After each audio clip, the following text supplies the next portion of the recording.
Welcome to the Banter and Bliss Podcast, or welcome back, rather. My name is Jason. I'm here with my gorgeous co-host, lover, Allie, Ah, hello. my girlfriend, fiance, wifey. I can't remember what to Ah, call you anymore. we might as well just be married. It's okay. Yeah, that is true. We got the update. So, It's like unofficially unofficial. unofficially official. Yeah. Yes, exactly. So, welcome back to the podcast. It has been God knows how long. 3 years? 2 years? 2 years. I Something saw that like it was March, our last episode. March 2023. Yeah. All right, so it is November 2025. So 2.5 years. What has gone on in this time? What do you want to talk Basically, about? we're just going to catch up on what has happened in 2 years because We're still addicted to coffee. So we're still addicted to coffee. Cheers. Cheers. We're in a new place. That we are. New to the podcast, but we've been here now a year and a half. Yeah, a year and a half. We also have a new family member behind me. She's sleeping. She is. When she wakes up, I'll introduce you to her. Maple Bacon Bear. Her nickname. It's not her actual name. We just call her that because Bacon was a spoonerism that he messed up on a long time ago. I never make spoonerisms. I don't know what you're talking about. Sure. Yeah. Bullshit. You were trying to say bacon and maple syrup, and you said bacon. That is true. May have to bring out the list and all the other fucking spoonerisms. Yeah. I do like 90% of them nowadays. It's good times. It's good times. Your brain moves too fast. Faster than your mouth. Yeah. Can't keep up with it. I'm starting to do that now when I type shit too sometimes. It's bad. I don't know what that means, but normal, honestly. I've tried asking, fucking Grok and GPT and shit sometimes. And it never says it's anything concerning or whatever. But yeah. I just don't remember doing that, like, back when. So, I don't know if after the... Or it's that thing that, like, happens to you, but now that we're aware of it, we know when it's happening. It's like when you're like, oh, I never see a blue car, and then you start seeing blue cars. Yeah. So maybe you just never realized you did them back then because you just brushed it off. But now it's like our thing. I don't know. Maybe. I mean, fucking ever since the concussion, I started turning into you. Okay. Fucking... Yesterday I was having a pain in my neck and it hurt when I swallowed. Nice. Like... You're merging into one entity. I was like, are you serious? I'm having like swallowing pain right now. I couldn't believe it. I didn't say anything because I was like, I hope this is temporary because if I'm turning into Jason, I'm gonna freak. It's all right. There's some pros that come with being Jason, so it's not all cons. Okay. All right. So what else have we done in 2 years? Honestly, those are the two big ones: Maple and our new apartment. We got these cool aura rings. Yeah. Got that. We got that ring, and then the other ring. Our commitment rings. Them rings. Yeah. So I'm halfway to Johnny Depp. I'm working on it. What else? How's work, honey? Fun. Well, I guess that's a new thing too. Since I was doing my own shit and then ended up just getting a new job recently at very odd. Actually, I mean, it's funny because in the time that, it was like maybe 2 years after like my old. So I think at my old job when they did like a bunch of layoffs, that was before we started the podcast. So that was already done. And then for a period, I was, doing my own shit. And, periodically I would like apply to jobs, and it's like, I don't really want to work with any of these companies anyway, but like, whatever, I'll apply. And nothing ever like goes anywhere. You see some job that you're like, oh, this is kind of interesting. Like maybe I'll apply to it, and nothing ends up happening. And then this one, my old boss, he reached out to me and was like, hey, like there's this guy that I know that is looking for someone that would be, kind of like just, analytical, can help him build out an operations team and has experience with quality, and is just, like just a really sharp dude that could be like, reliable and responsible, because this company is a startup and they've got like no one working there. There's like 20 fucking people. So he told me about that, and then I spoke with him. He loved me, and then had me interview with the founder, and ended up getting the job. And that was like a week long process. It was crazy. I like how like unofficial that process was, because you were going through like going to job websites, putting in your resume, cover letters, and like that process, you never got past the rejection email.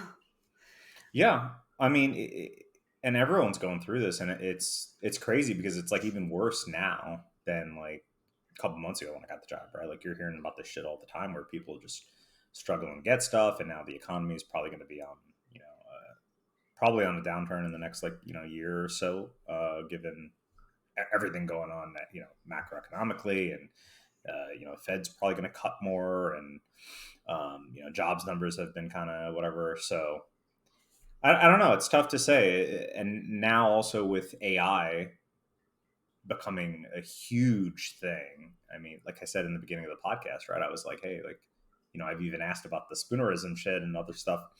Ask GPT, ask Grok, and shit like that. And we last had our podcast in 2023, and I think GPT blew up at the end of 2022. Like I think it was like December 2022.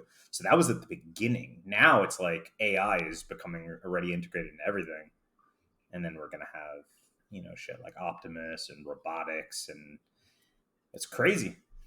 Yeah. It's super helpful for everything. Whether it's personal things, work related things. You could even use them as like a therapist, if you wanted to like ask questions and stuff. And it's definitely going to be replacing a lot of jobs. That's for sure. I hope so. I hope humans don't have to work anymore. Just whatever they want to do. Like if you want to build stuff, then you should just be able to build stuff. And then the creative people could just be creative. And then people like you want to trade or do computer things, you could do that. And then the world is still functional by robots doing all the things that people don't want to do. Well, like even farming, like they could just infinitely farm, and we'll have like excess supply. Yeah, I mean, the people that will create those things are definitely going to have jobs for now. But the funny thing is that eventually robotics are going to be so advanced that you don't even want humans to create the robots anymore. You then have robots creating the robots. Yeah. And they could do it better and more efficient and quicker, and they don't need fucking PTO, they don't need money. They work 24 hours a day. They just have like one objective, and it's to do that task. Yeah, hopefully not to, kill everyone, but right. We're waiting to see Terminator play out in real time. Right. Do you know Terminator was set in, I think it was 2029, when they like the robots took over? I know it's close to us right now because we just watched it. Wild shit. I mean, Terminator was made in fucking, what was it, 88 and 91 or something? Yeah. That movie's ahead of its time. Just like The Matrix. That's another thing that's been huge, that especially in our culture nowadays, where everyone's like, including us, convinced, this is fucking simulation. it's wild to think about. I know. That's kind of the biggest thing going on in the world right now is AI and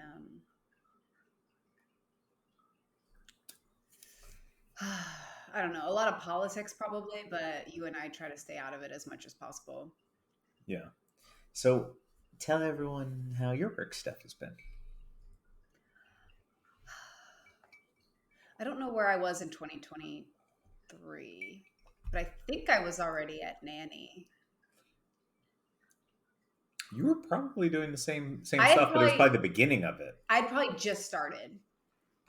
Yeah. Yeah, so back then I was starting Nanny with a family with a 2-year-old and a 9-year-old. Now they're 5 and 12. Yeah. She's going to be 6 in March. He just turned 12. So yeah, I've been there a while. I now work with a girl who's a quadriplegic in the mornings. I love her too. She's super cool, super chill. I like the two coolest like families that I work with. I'm almost done with my second draft. Like I'm literally just dotting the I's, crossing the T's. Oh, we'll get into that. We'll get into that. Don't worry. Yeah, it's like almost done. So I consider that like my work, my real work. What I want my real work to be. My lifelong work. Like I think I'm going to do this forever. What else? That's my day-to-day work. So what would you say, like, what percentage are you through your book?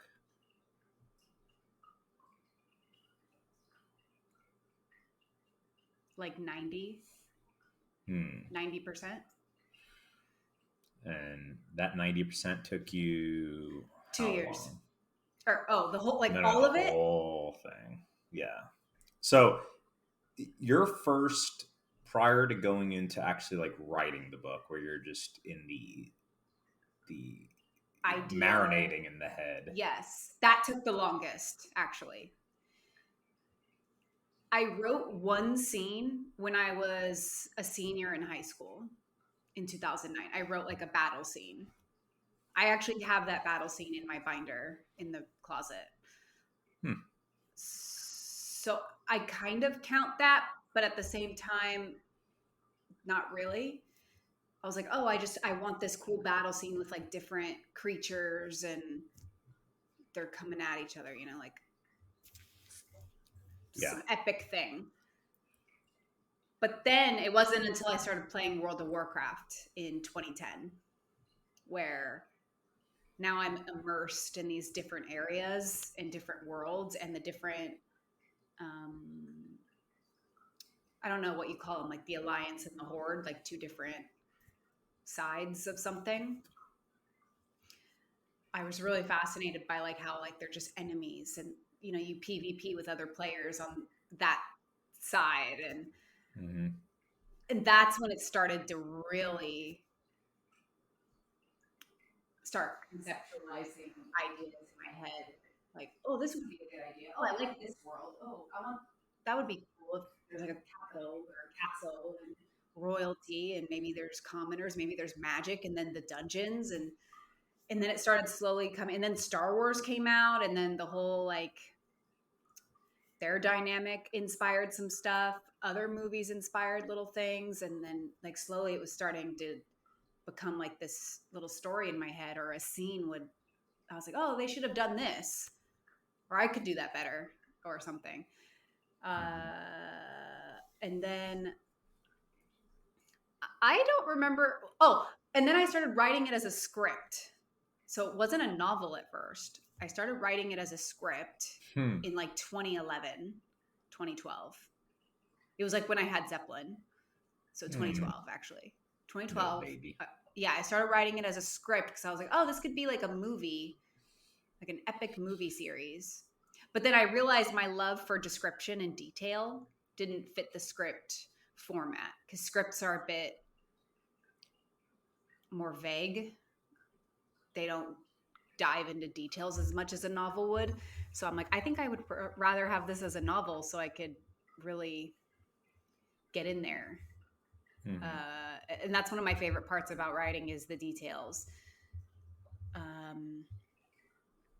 Which you're seeing a lot of now with your going into the second or going and finishing the second and the third draft, right? Yes. Like all details. Yeah, so I had to switch from script to novel. So I had like a couple pages of the script done.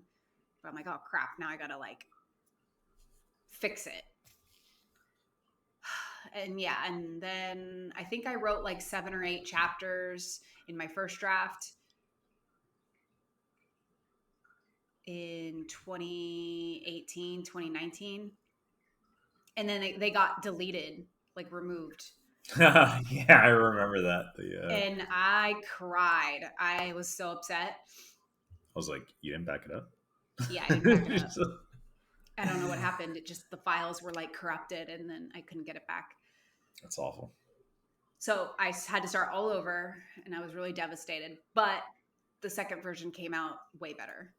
What did weren't you like you had it on some sort of software that you don't I was using anymore? Scrivener. Yeah. Because like Google Docs, like, you know, everything's backed up in the cloud. So that's actually why I switched. I got off Scrivener because Scrivener, I was using it on my first draft. And on my second draft, I went completely onto Google Docs. Yeah. I mean, is there anything that you're like you aren't able to use in Google Docs that like the advantage of being on Scrivener? Yeah, Scrivener has a bit more. There's like different functionalities around the document that you could do. Like you could write little notes. You could do little like things within the tab. Whereas I feel like Google Docs, it's just you write the document. That's all you do.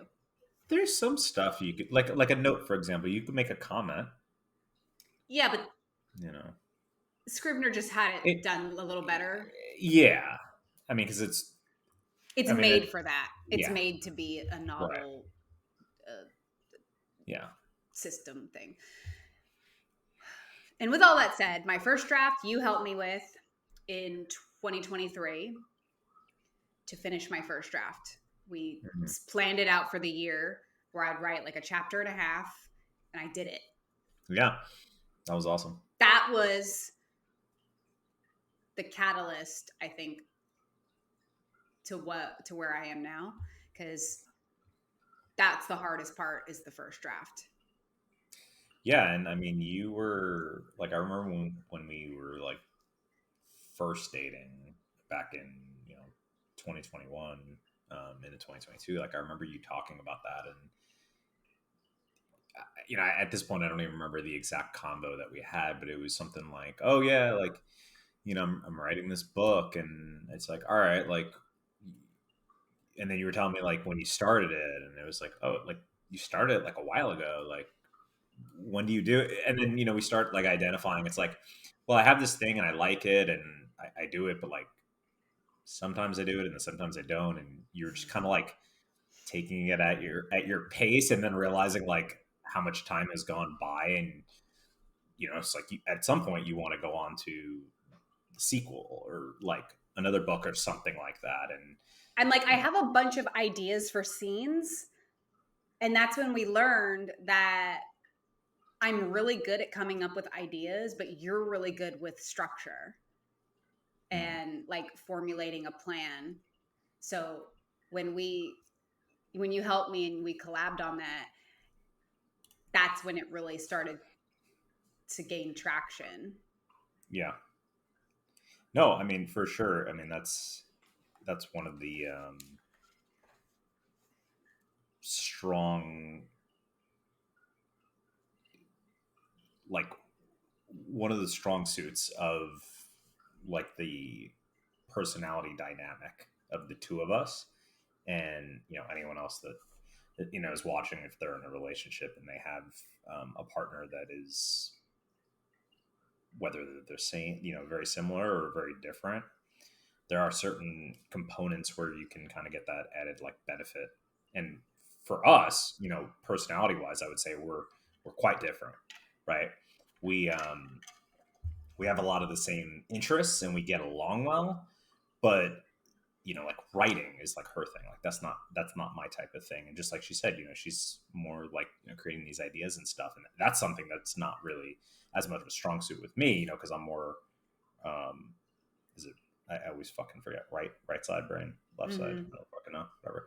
Right side brain, logic, science, like rational ground, um, thought processes, and yours is more of like the artistic, the creation stuff, which goes to show that like you're looking at things from a different approach, which can be very helpful because you are like the strength to the other person's weakness in a sense, right? um where maybe like I'll look at things like just too literal if I'm trying to create something, right? And you're much better at like the identifying like and kind of seeing things that aren't really there, and being able to create that, but then helping with the organization and the structure of that is huge because like look what you were able to accomplish in a short time relative to the amount of time that you spent previously working on the book. Yeah, it was like 10% of the time or something. Yeah, exactly. So it's just there's that element of just working on it, and then also knowing like what you need to do, because you kind of knew, but it was I didn't know how much I needed structure. Like I thought I could just wing it and it would be fine. But yeah, like the 90% was all in my head.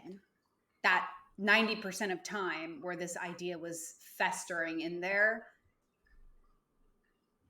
I was just like thinking about it.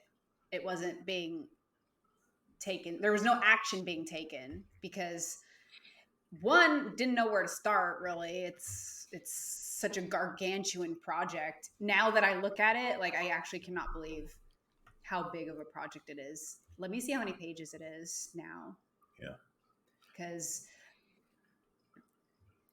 like we talk about this with like family and friends and stuff like that. 1,235 pages.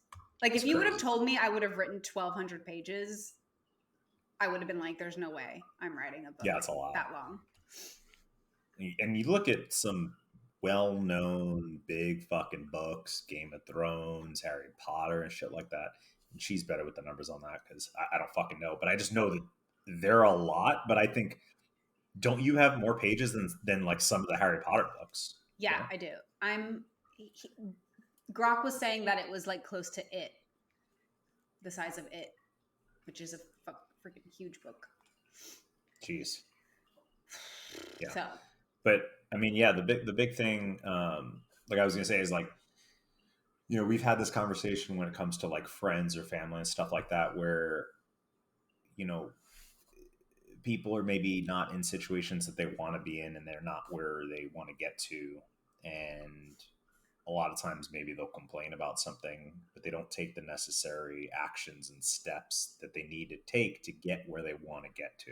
And it's just easier to just, it'd be like you being there and just being like, oh, like, there's so much I got to write, or like, I don't know what to do, blah, blah, blah. And then you just do that, and 10 years later, and then it's like you're still nowhere with the same fucking thing, right? But creating that structure and being able to know what you need to focus on, it's like you accomplished so much in that period of time. And yeah, now you got 1,200 fucking pages. Like, I don't know how much you had back in 23, like before you started with that, but it was 500. there you go. So it was less than half that. So yeah. And now you've added with the draft 2 shit and all that. Draft 2, like I will say draft 1 is the hardest to do, but draft 2 it's taken 2 years to write.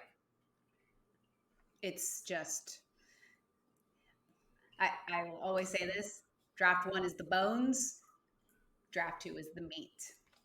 And then draft 3 will be accessories and the clothes and stuff.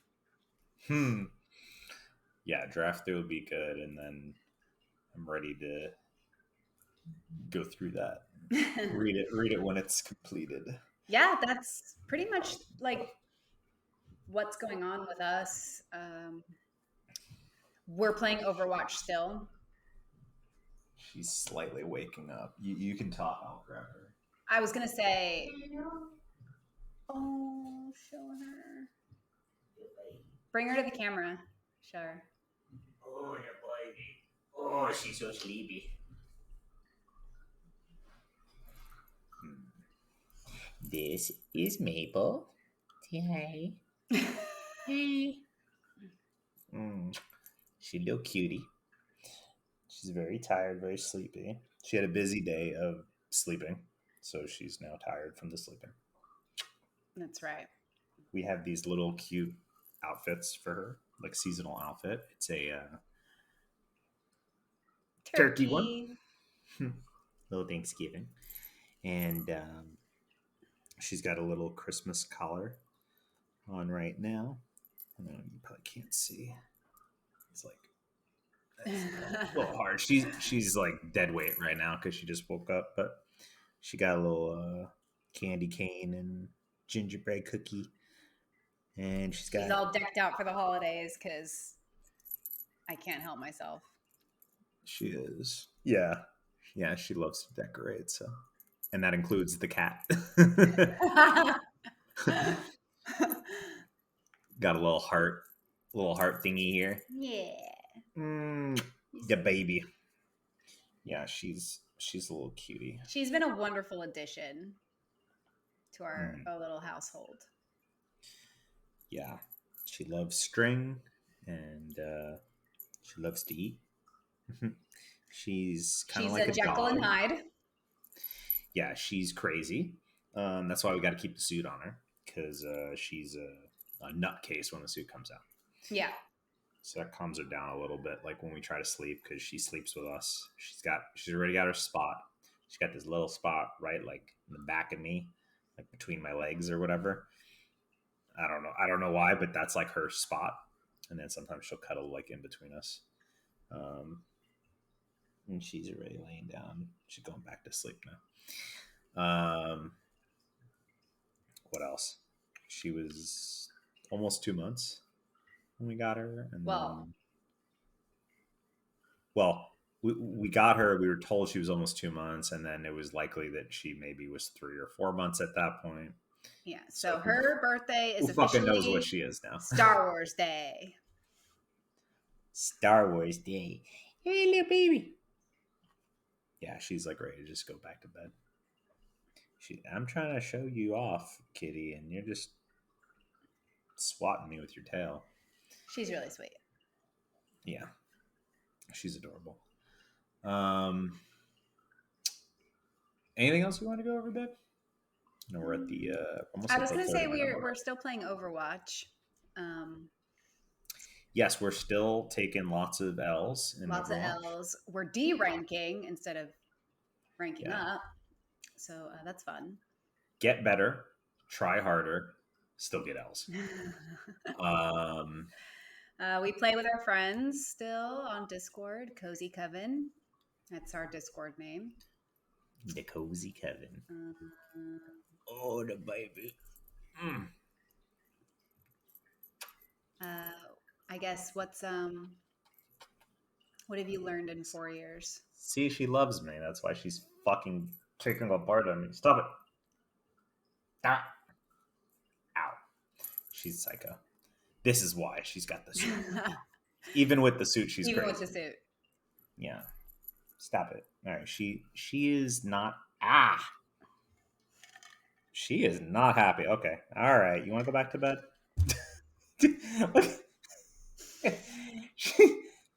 What are you doing? Bro, she's literally got her claws like in my hand. Ow. She's like a typical woman, cranky when she's tired. I know. Cranky when she's tired and can't get her hold off me. Jesus. Crazy. All right, whatever with that cat. Done with her. I was going to say like some final words about 4 years being in a relationship. Some final words. Some wisdom for the couple starting off.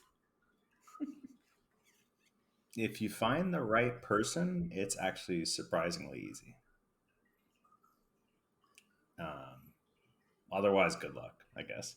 I I would say most people, I feel like at this point, they don't like their partner, or they just don't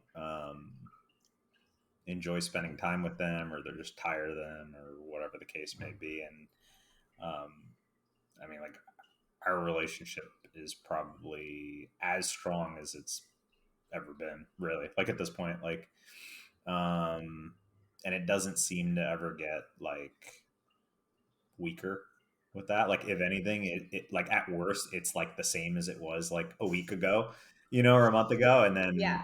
it just like slowly just goes up and up and up. So Yeah. Yeah, and if you find the right person that you click with, and you not only do you have like similar interests, but you don't have interests that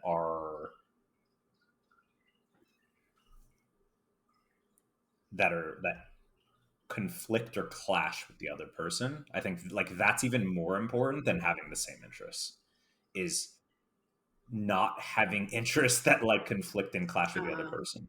Yeah. Because those are elements, those are things that can lead to arguing and fighting and severe disagreements and stuff like that. And we're really good about that we we just don't really get that. And we're on the same page with a lot of things too. Yeah. And also, more importantly, is that you and I are intentional about putting each other first and putting the work in and making sure we do what we need to nourish the relationship. And that can mean financially, physically, emotionally. If you need your you time, I need my me time, and chores around the house, helping out with Maple. When one of us is feeling like sick or something, everyone always says 50-50, but the true couples, they know it's never just 50-50. Yeah. It's always fluctuating. Like sometimes you're going to have to take on like a bigger load, but also it's different kinds of loads. Like it's maybe you're handling more finances, but I'm handling more household stuff, and then more Maple stuff, but you're handling more life admin stuff and bills and making some calls, because that's not as like anxious driven for you as it would be for me. Like, doing a conflict or addressing a conflict on the phone would be harder for me than it is for you. Right. So it's just kind of knowing like what your partner is good at, and also tasks that aren't as stressful for one partner. I feel like it's also better that the other partner takes those things on. Like early on, you said that you don't clean like the bathroom. Yeah, no. You know what I mean? Like you're like, that's not my thing. And so I love the bathroom being clean. Don't get it twisted. Yeah, exactly. It's like I do, but it's like I'm not gonna be, getting in the fucking toilet. And so I don't mind cleaning the bathroom. So I've taken that role on just because he doesn't like doing it, and I don't take out the trash. He takes out the trash. So it's like these little things that like bother us more, and the other person's like willing to take on that thing to relieve the other partner. And that applies to every little decision. And when it just works, and when you talk about things and talk about these issues and the problems and managing everything, once you get it all settled, like everything is in harmony most of the time. Like we've had all the difficult conversations. We've talked for hours about what we like, what we need from each other.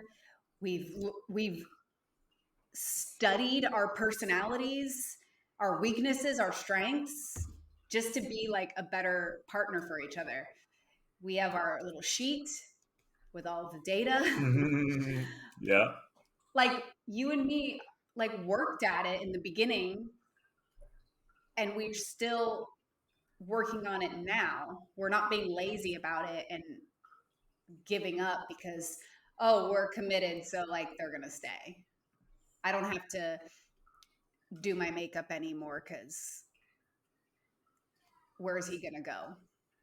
He's mine. He's not gonna go anywhere. You know what I mean? Like that's like the mentality. It's like, oh, I could just be a slob on the couch.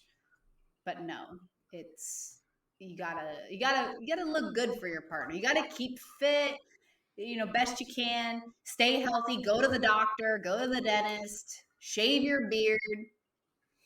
Do your hair. It's like you still gotta want to be attractive for your partner. I think people lower the bar on that the longer they're in a relationship. They'll be like, "Oh, it's not as important anymore." Yeah. Yeah. I mean, because it's it's like a complacency thing that people fall into. And, and I mean, it's, everything is like within reason, right? It's like when you first get with someone and you're, a certain thing, it's like if they wanted to be with you at that time, unless you're, doing absolutely nothing to take care of yourself and you're so much different than what you were then. But it's not unreasonable to expect like, hey, like, you're going to do what you can to try to do all the things that you said, and I don't think that's asking a lot for anyone. I mean, it's really what it is it's the effort. And that goes back to all that stuff that we talked about is like, what kind of effort do you put in this stuff? And if you care about the person, you respect the person, and you like, you'll want to do that naturally. Yeah. And I think maybe a lot of that is just people don't, they just don't give a shit. And that's why most, relationships end and stuff like that. And, or people are in them and they just hate their partner or they hate their wife or whatever the thing may be. And it's like, Yeah. You also need to be picky about, the people that you get into relationships with and stuff like that. Like, I feel like people are just so, and whether, it's like we were talking yesterday, whether people are just so afraid of like not being in a relationship that as soon as they get out of one, they're like immediately like, they got to get into the next one. They'd wrap. Did you hear that? Yeah, dude. Some kid just screamed. Oh, okay. I was like, bro, was that fucking Maple, dude? Some people would rather pick like the lower apple to be in something quicker so they don't have to be like alone. Yeah, it's definitely a kid like fucking just screaming. This kid like right outside our fucking door. Let me check the cam. Probably fucking. They're not dying. No, they're just like running around. Dude, we have another fucking package. Okay. Anyways, people would rather pick the lower apple to be in something quicker and probably not as good quality than to just wait for the right person. Yeah. Yeah, I agree. All right, these kids are going crazy. Maybe that's our fucking. That's our cue. That's our cue. All right. Well, our anniversary was in October, so it's actually been a month tomorrow. Last month. Yeah. So yeah. Time be going quick. Happy but happy four, baby. Love you. So love you. So what are we doing next? Are we what is this? We just popping in for the fucking 4 year, and you guys will see us again in 5 years? Like, what's going on? It's a surprise. Maybe this could be sporadic right now, but we don't have a set schedule. Yeah. So we'll try to definitely. We'll be do better. this. We'll try. Yeah. 2 years was a bit of a gap. If we haven't, we're going to do it. But there's definitely been a lot of shit going on. We've been very busy with work and Yeah. house stuff, and there's not enough hours in the day. Yeah. So maybe we'll do this again soon, and shit, maybe we'll do another one before the end of the year. Yeah. All right. That'd be kind of cool. All right. Signing off, Jason and my beautiful, lovely Allie. Yay. Bye, everyone. House Bear checking out. House Bear. Peace.